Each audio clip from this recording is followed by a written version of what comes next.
আসসালামু আলাইকুম ভিউয়ার্স, এই পিঠাটা বানানোর জন্য কি কি লাগছে চলুন আমরা দেখি। কত বড় একটা তাল গাছ, কত তাল ধরেছে মাশাআল্লাহ। আমরা এখন এখান থেকে তাল পেড়ে নেব বড় বড়। এই নাও, ধরো ধরো ধরো, তাল ফেললো। দেখো দেখো কত পাকা, একদম পেকে টুকটুকে হয়ে গেছে। মিফতা কিন্তু পিপির বাড়িতে এসে তাল কুড়াচ্ছে। ডিজিটাল যুগ বলে কথা, এক সময় খুব ভোরে উঠে তাল গাছের নিচে থেকে তাল কুড়ানো হতো, আর এখন ছাদে বসেই তাল কুড়ানো যায়। বাহ, কত সুন্দর সিস্টেম।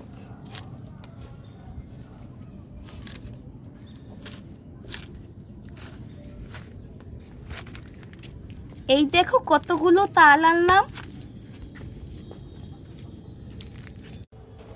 মা, এখন কি করবা? এখন আমরা তাল থেকে তালের খোসাটা ছাড়িয়ে নেব।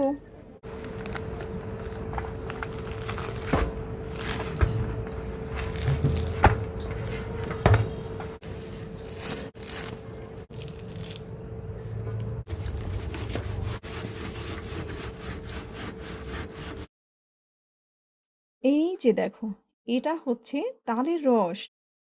এইভাবে তালের রসটা বের করা হলো। ও আচ্ছা, এত সুন্দর রং। এখন এগুলো দিয়ে কি পিঠা বানানো হবে? হ্যাঁ, এটা দিয়ে এখন পিঠা বানানো হবে। আচ্ছা, অনেক মজা হবে মনে হয়। হ্যাঁ, খুবই মজা এই পিঠাটা। আচ্ছা মা, এই পিঠা বানানোর জন্য কি কি লাগবে? এই পিঠা বানানোর জন্য আমরা নিয়েছি চালের গুঁড়া, এরপরে নারিকেল কোড়া, আর হচ্ছে নারিকেল বাটা, লবণ, গুড়, চিনি, আর হচ্ছে তালের রস। এখন এগুলো, কি এগুলোকে মিশিয়ে নিতে হবে? হ্যাঁ, এগুলো সবগুলো খুব ভালো করে মিশিয়ে নিতে হবে। একদম কোনো প্রকার দানা দানা যাতে না থাকে। তাহলে তালের রসটা কখন দেবে? এই যে তালের রস দিয়ে তারপরে সবগুলোকে খুব সুন্দর করে মিশিয়ে নিতে হবে। এই যে এবার একটু চিনি কম হয়েছিল, তো ওটা একটু দিয়ে দিলাম। এখন তাল কোথায়? তাল কি তো দেখছি না, যেটার রস বের করা হয়েছে। সেটা তো প্রথমেই দিলাম, তুমি খেয়াল করনি?